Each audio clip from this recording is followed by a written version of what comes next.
안녕하세요.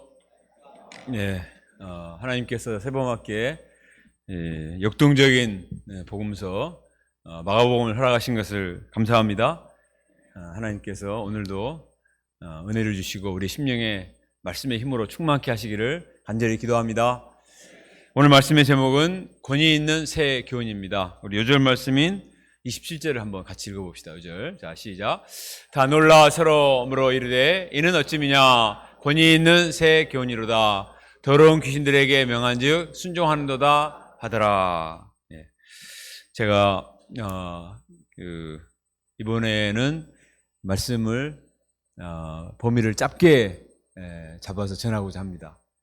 그리고 오늘부터는 그 소감 강사가 있습니다. 그래서 간증을 듣고 말씀의 은혜를 나누도록 그렇게 하겠습니다. 말씀을 짧게 전하는 게 좋죠? 그것만으로도 여러분들 얼굴에 화색이 돋는 것 같습니다. 포인트 있는 말씀으로 저희들에게 은혜 주시기를 기도합니다. 기도드리겠습니다. 거룩하시고 은혜가 많으신 하나님 아버지, 마가복음 말씀을 허락해 주셔서 감사합니다. 우리 인생들이 어둠과 절망과 죄의 세력에 눌려서 아무것도 할 수 없지만 그러나 예수님께서 오셔서 하나님 나라의 복음을 증거하심으로 우리 마음의 모든 어둠과 또 마귀의 세력을 멸하시고 우리 마음에 하나님의 나라, 의와 평강과 사랑과 진리와 생명의 하나님의 나라를 허락해 주셔서 감사합니다. 우리가 살고 있는 세상은 너무나 어둡고 불안하고 수많은 문제들이 있습니다. 마귀가 날뛰고 있습니다. 그러나 하나님 아버지, 우리가 주님의 말씀을 들음으로 이 모든 어둠의 영들이 물러가고 우리 마음에 생명의 역사가 충만히 임할 수 있도록 도와주시기를 간절히 기도합니다. 우리에게는 아무런 권능이 없습니다. 그러나 우리 예수님은 놀라운 권능과 권세가 있습니다. 이 시간 주님의 권세로 우리 심령을 치료해 주시고 회복시켜 주시고 새롭게 해주시기를 간절히 기도합니다. 예수님의 이름으로 기도합니다. 아멘. 온풍기를 좀 꺼주실래요? 좀 더워지는데. 자, 마가복음 1장 1절은 어떻게 시작되죠? 우리 마가복음 1장 1절 다 같이 한번 읽어봅시다. 시작. 하나님의 아들 예수 그리스도의 복음의 시작이라. 하나님의 아들 예수 그리스도의 복음의 시작이라. 짠짠짠짠. 하나님의 나라의 복음의 서막을 알리는 개막 선언과도 같습니다. 야구를 좋아하시는 분들은 어제 드디어 시범 경기가 시작되었습니다. 그래서 아주 즐거워하는 것을 보았고 기아가 또 이겼습니다.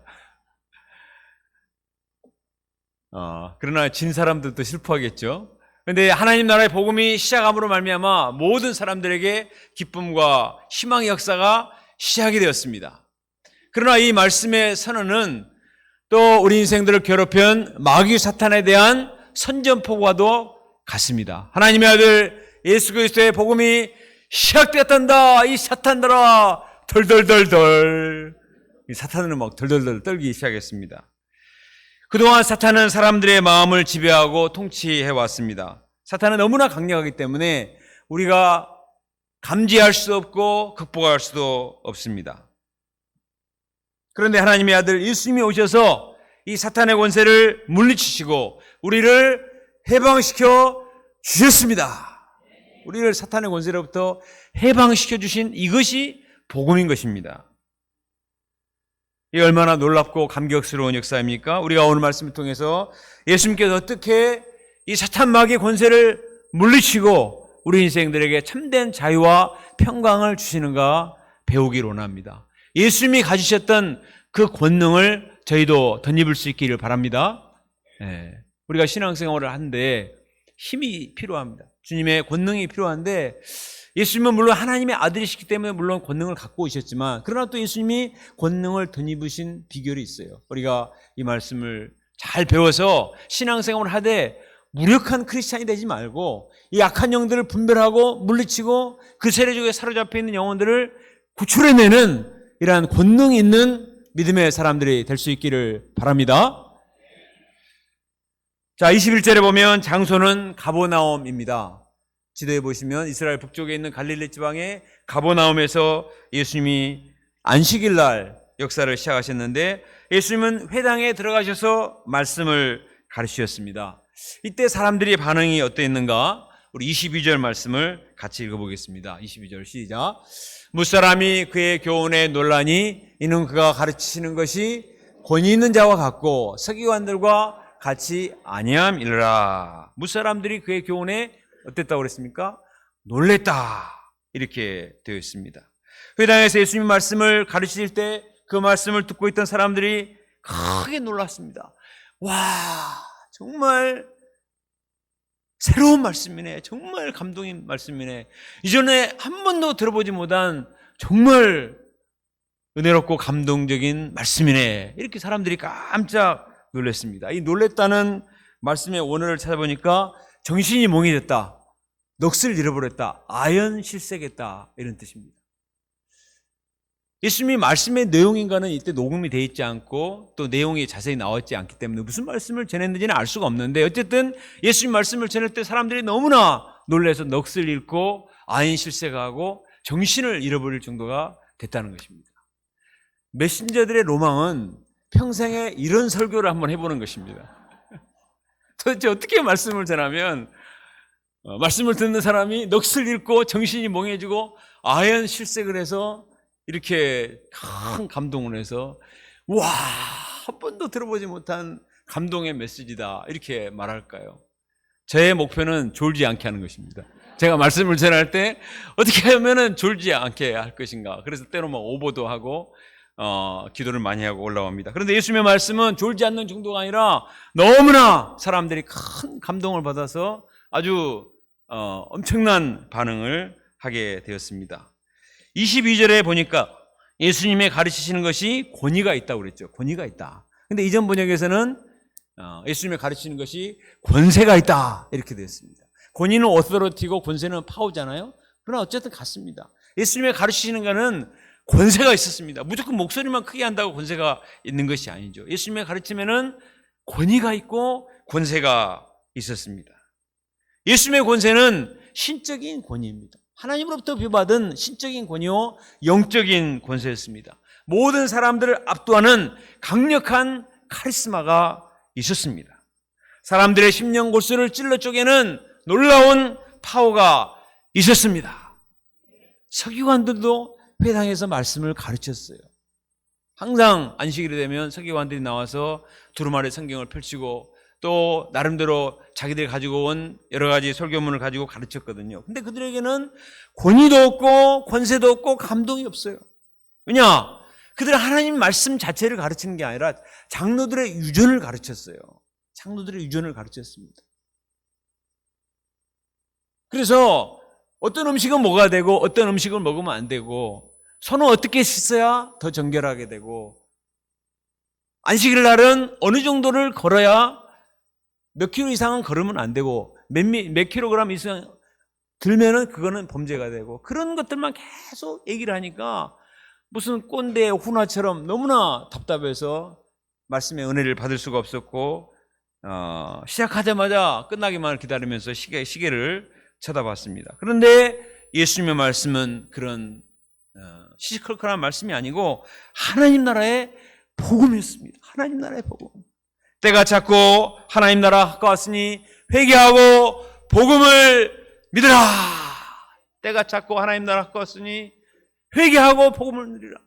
하나님 나라의 복음을 가르치셨습니다. 예수님의 말씀을 들으면 하나님의 나라가 눈앞에 막 그려졌습니다.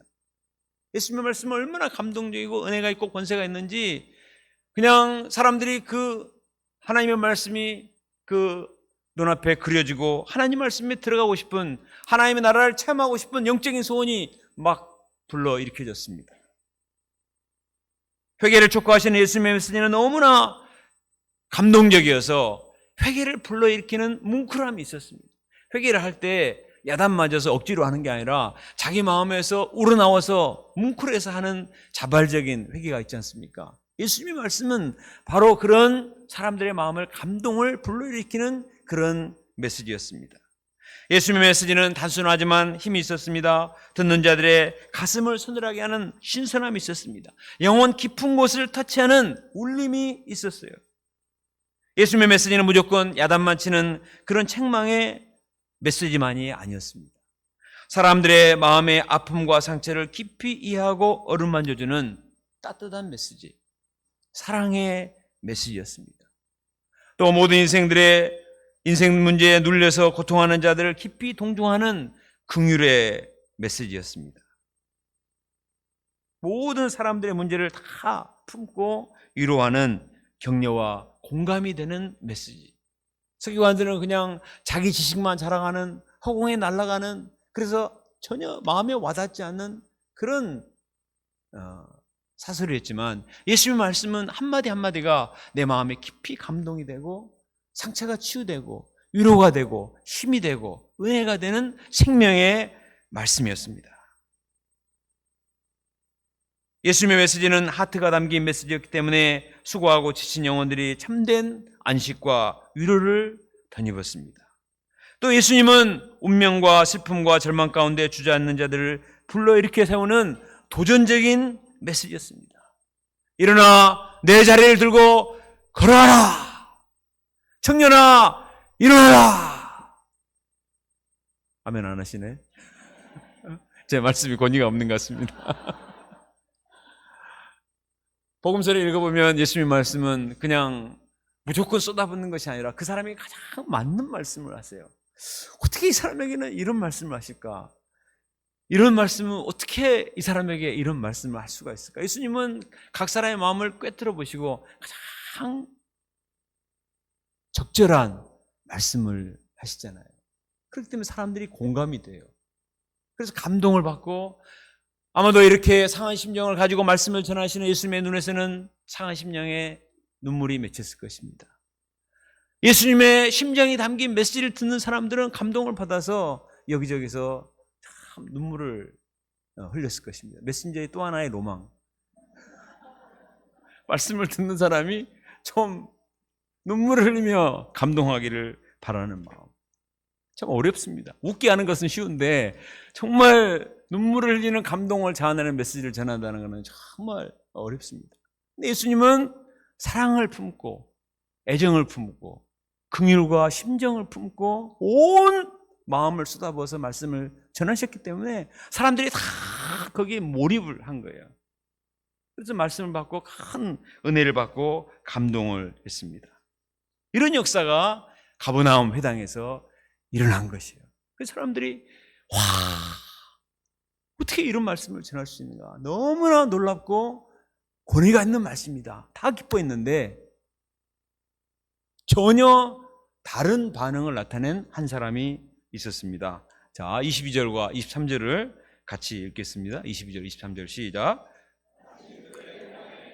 귀신 들린 사람이 있어 소리질러 이르되 나사렛 예수여 우리가 당신과 무슨 상관이 있나이까? 우리를 멸하러 왔나이까? 나는 당신이 누구인 줄 아노니 하나님의 거룩하신 자니다. 자, 다른 사람들은 다 주님의 말씀에 감동을 받았어요. 말씀을 다 수용을 하는 거예요. 스폰지가 물을 받아들이듯이 말씀을 거부하지 않고 다 받아들이고 기뻐하고 감격하고 이 말씀이 정말 놀라운 말씀이다. 정말 은혜로운 말씀이다. 이렇게 감격하고 있는데 유독 한 사람만은 전혀 다른 반응이었습니다. 이 사람은 갑자기 꽥 소리를 질렀습니다. 나사렛 예수여! 우리가 당신과 무슨 상관이 나니까? 왜 나를 괴롭게 합니까? 막 소리를 질렀습니다.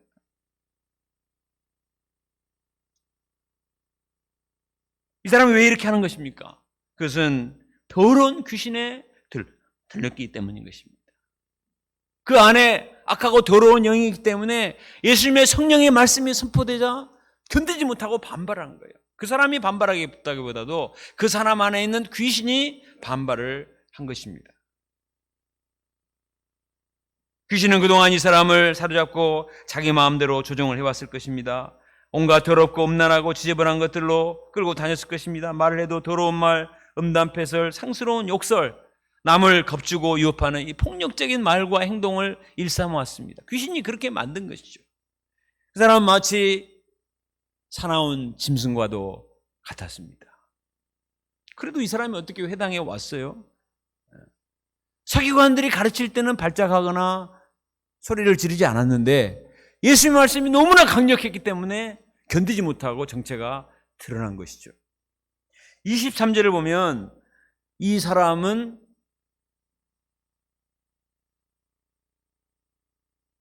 한 사람으로서 단수를 쓰고 있습니다. 귀신 들린 사람이 나왔다. 단수를 쓰고 있는데 이 사람이 소리를 지를 때는 우리라고 말하고 있어요. 우리가 당신과 무슨 상관이 있나이까? 우리를 멸하러 왔습니까? 한 사람인데, 분명히 한 사람이 말하는데 복수를 쓰고 있잖아요. 우리라고 말해요. 이것은 뭘 말합니까?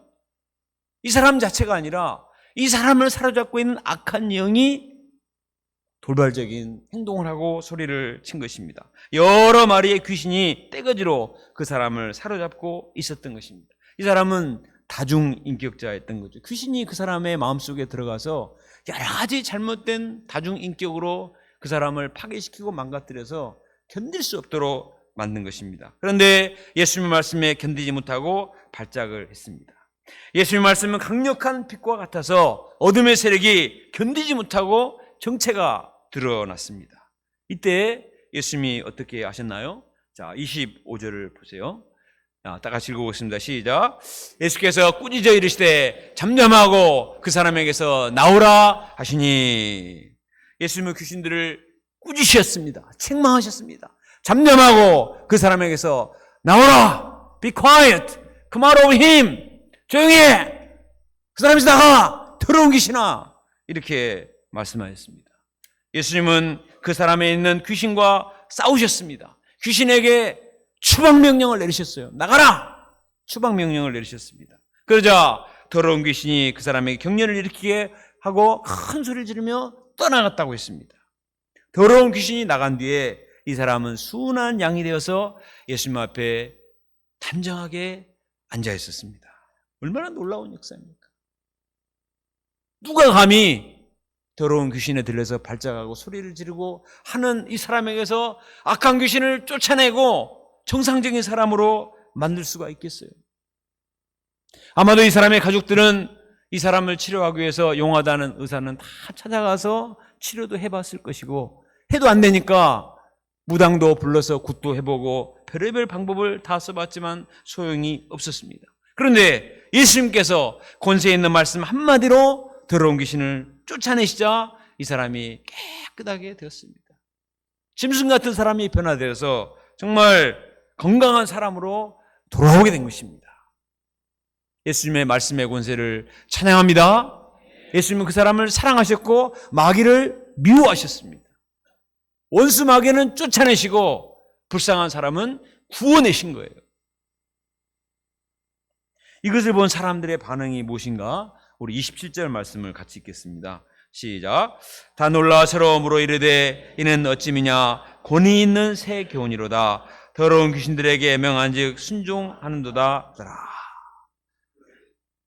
사람들이 처음에 말씀을 듣고 놀랐습니다. 와, 참 예수님의 말씀은 너무나 감동적이고 은혜가 있다. 거기서도 충분히 은혜를 받았어요. 그런데 예수님이 계속 말씀하는 도중에 귀신 들린 자가 발작을 했을 때 예수님이 더러운 귀신아 그 사람에게서 잠잠하고 나오라 말씀하시니까 귀신 순종해서 나가는 거예요. 사람들은 더 놀랐습니다. 예수님이 감동과 은혜가 되는 말씀만 전하시는 것이 아니라 악한 귀신을 명하니까 귀신이 쫓겨나는구나. 예수님의 말씀은 단지 감미롭고 은혜로운 말씀만이 아니고 악한 귀신을 쫓아내는 강력한 영적 핵폭탄과 같은 말씀이다 하는 사실에 놀란 것입니다. 권위 있는 새 교훈이라다. 권세 있는 새 교훈이다. 더러운 귀신에게 명한즉 귀신이 나가는도다 이렇게 말했습니다. 서기관들의 가르침은 귀만 간지럽게 하는 속삭임 정도밖에 되지 않았어요. 그러나 예수님의 말씀은 천지를 진동시키는 핵폭탄과도 같았습니다. 예수님의 말씀은 어디서도 들어보지 못한 신선한 메시지임과 동시에 그리고 정말 창조자 하나님의 권능을 덧입은 신적인 말씀이었습니다. 서기관들의 가르침이 구식 캐캐묵은 재래식 무기에 불과했다면 예수님의 말씀은 엄청난 파괴력을 가진 최신식 무기였습니다. 구식 캐캐묵은 파괴력도 없는 무기와 같은 설법이었기 때문에 귀신들이 이미 다 방어를 하고 있었어요.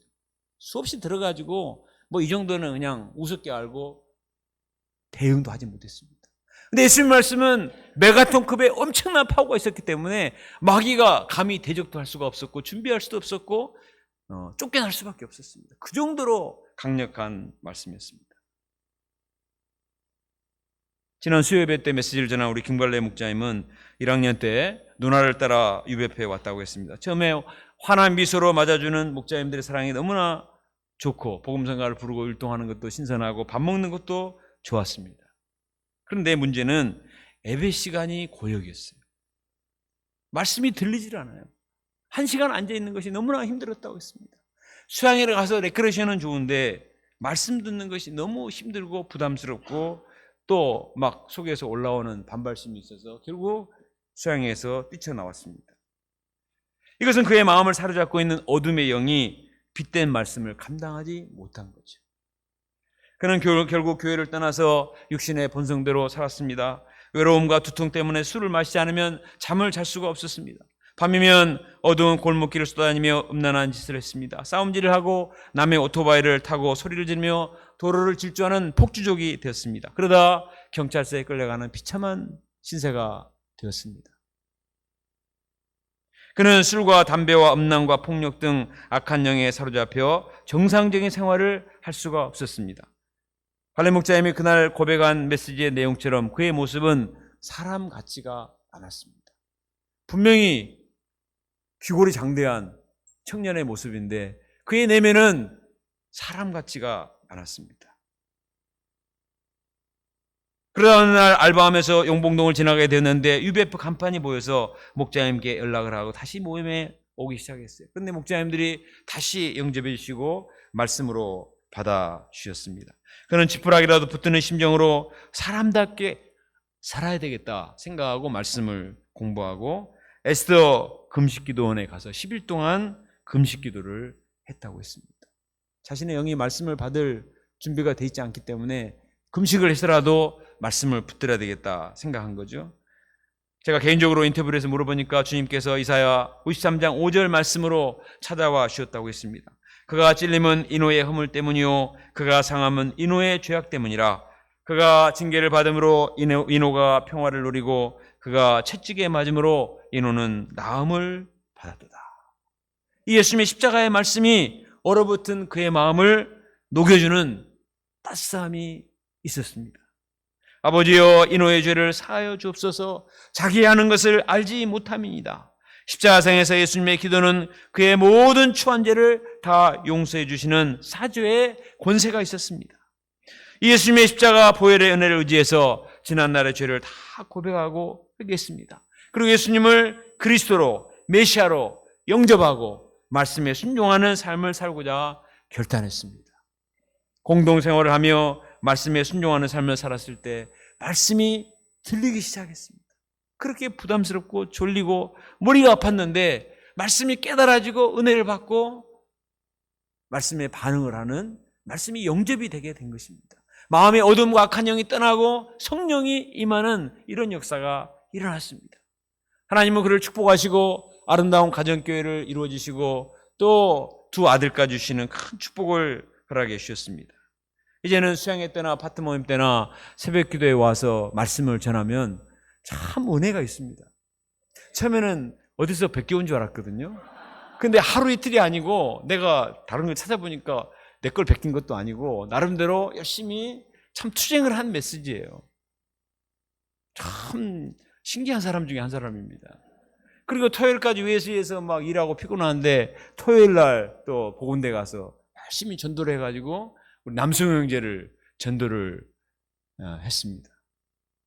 오늘 아침에도 제가 일찍 왔는데 갈래목자님이 일찍 왔더라고요. 그래서 왜 이렇게 일찍 왔냐 그러니까 승우 형제 기서 태우러 간다고. 태우고 또 오늘 예배 이렇게 왔잖아요. 야, 어떤 일이 이렇게 변화될 수가 있는가. 자기가 스스로 생각할 때도 사람 같지 않는 사람이었는데 술과 담배와 아주 죄의 세력에 찌들려서 정말 개차반한 인생을 살 수밖에 없었는데 주님께서 그 마음에 악한 영들을 몰아내시고 거룩한 소원, 주중에 얼마나 피곤한데 참 집에 와서 쉬고 싶을 텐데 또 말씀을 써서 새벽기도 말씀을 전하고 때로는 하루를 원차를 내고 수요일 나와서 수요 파트너의 말씀을 전하고 양을 치고 이것은 이 양반이 막내인데 형 누나도 다 못해요. 아무도 할 수가 없어요. 하나님만이 하실 수가 있습니다.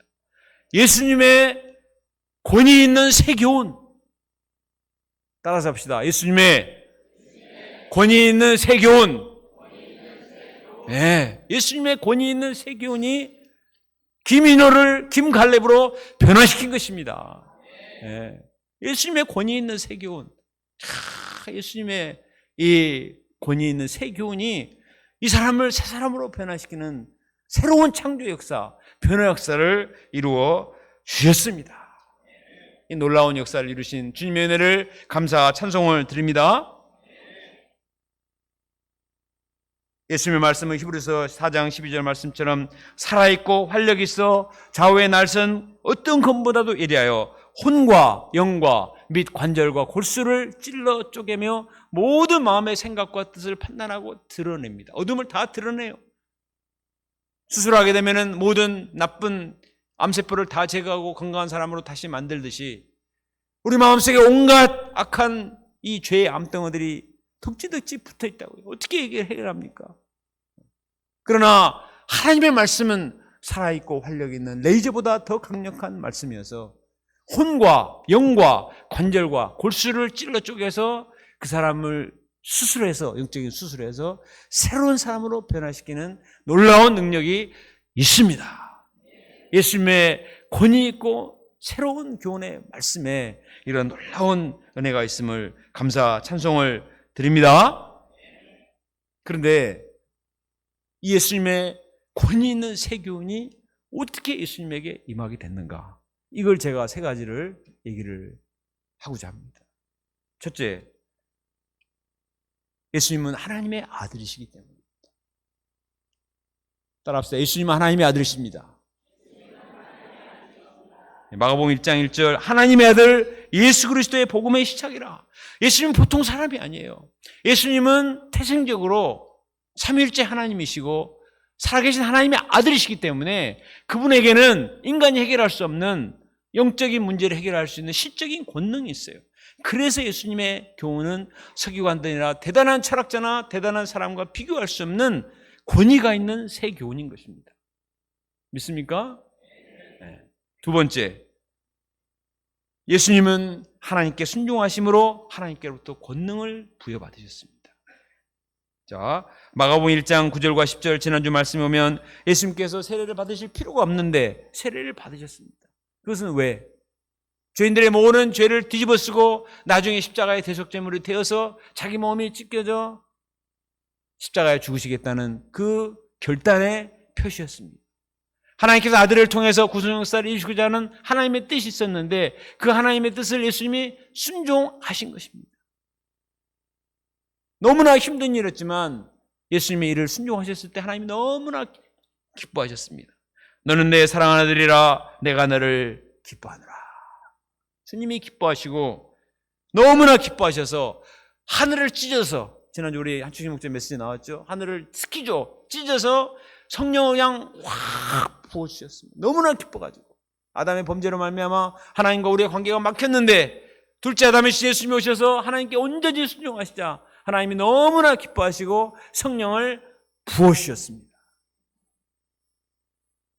예수님이 하나님의 아들이시기 때문에 권위 있는 새 교훈을 전하실 수도 있으셨지만 또한 예수님께서 하나님께 순종하셨기 때문에 하나님이 기뻐하시고 하늘을 열어서 신령한 능력을 부어주신 거예요. 사도행전 10장 38절 하나님이 나사렛 예수에게 성령과 능력을 기름 붓듯 하셨음에 그가 두루 다니시며 선한 일을 행하시고 마귀에게 눌린 모든 사람을 고치셨으니 이는 하나님이 함께 하셨습니다.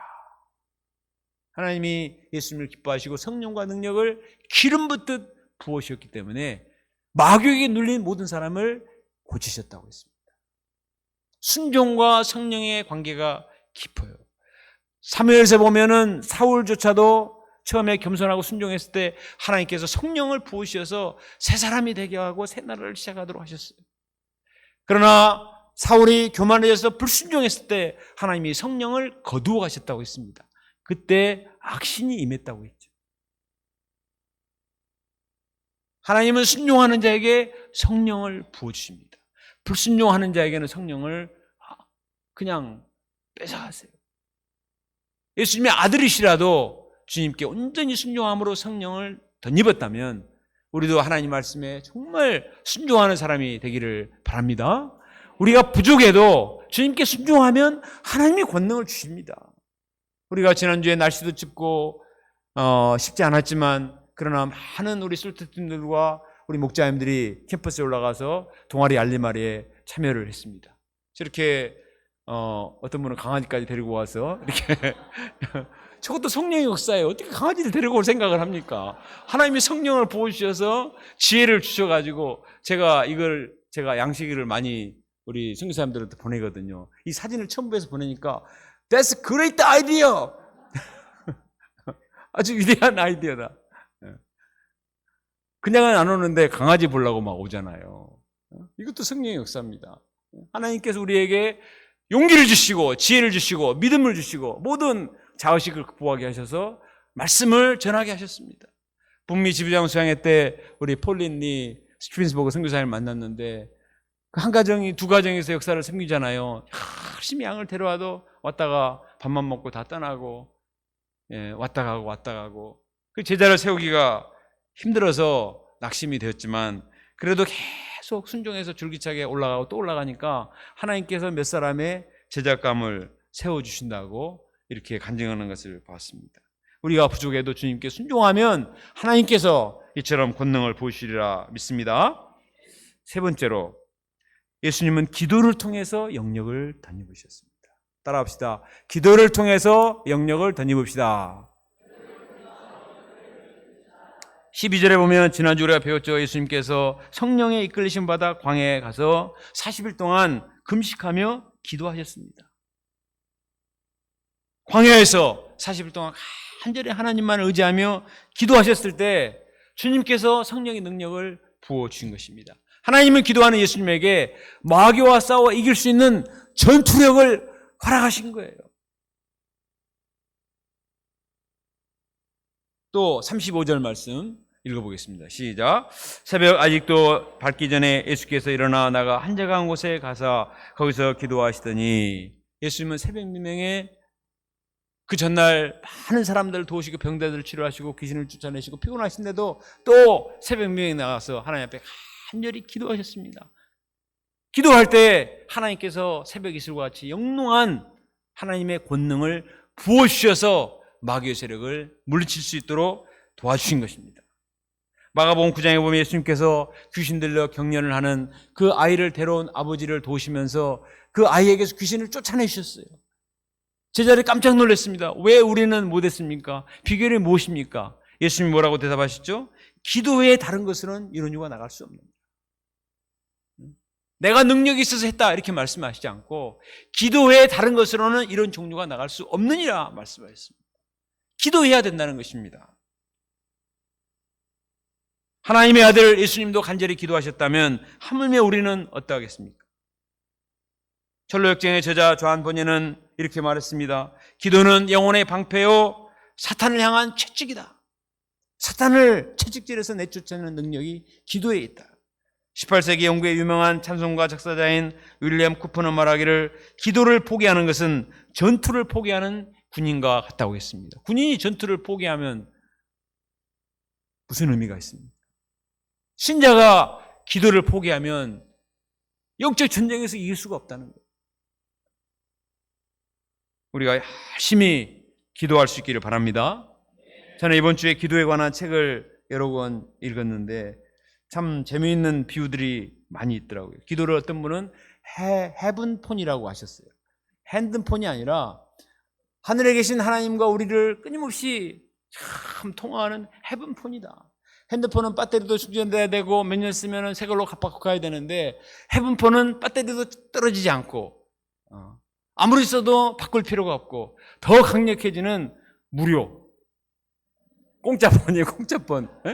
그러면서도 얼마나 우리에게 하나님의 권능을 참 덧입게 하는 헤븐폰이다.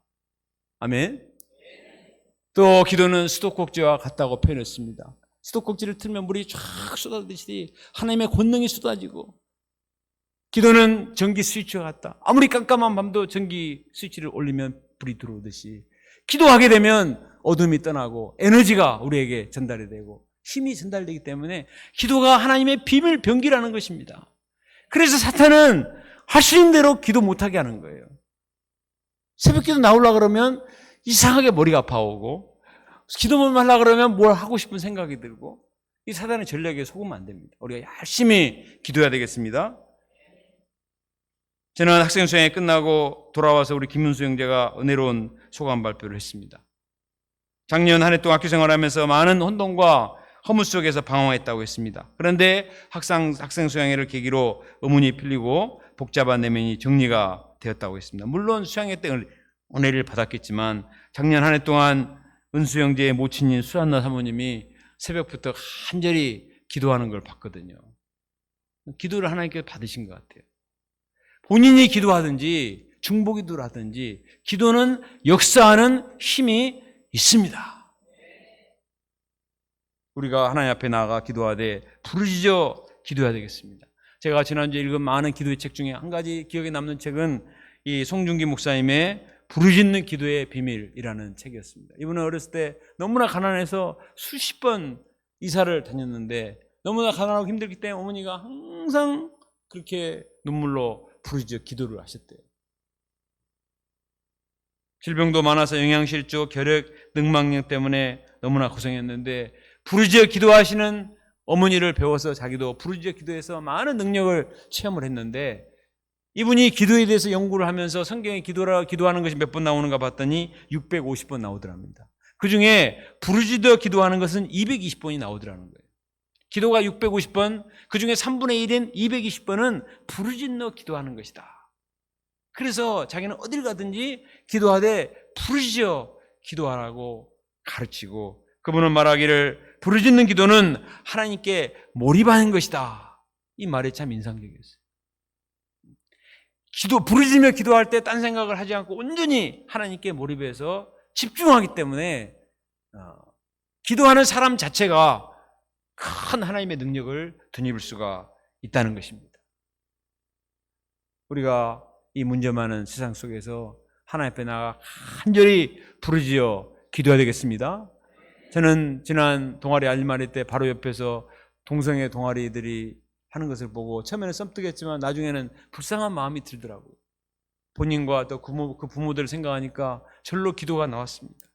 우리가 살고 있는 시대는 정말 영적으로 황폐한 광야와 같습니다. 많은 사람들이 더러운 영에 사로잡혀 울부짖고 있습니다. 어떻게 이들을 구출할 수 있습니까?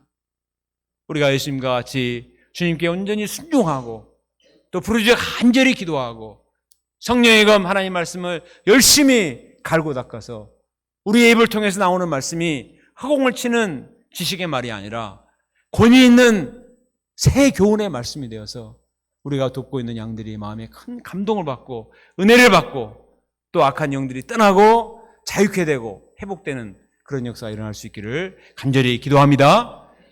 하나님의 아들 예수 그리스도의 복음의 시작이라. 복음이 시작되었습니다.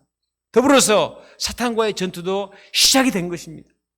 우리 영적으로 무장해서 정말 말씀을 증거하고 기도함으로 사탄의 권세를 파하고 영혼들을 구출하는 영적인 전사들이 될 수 있기를 간절히 기도합니다. 기도하겠습니다.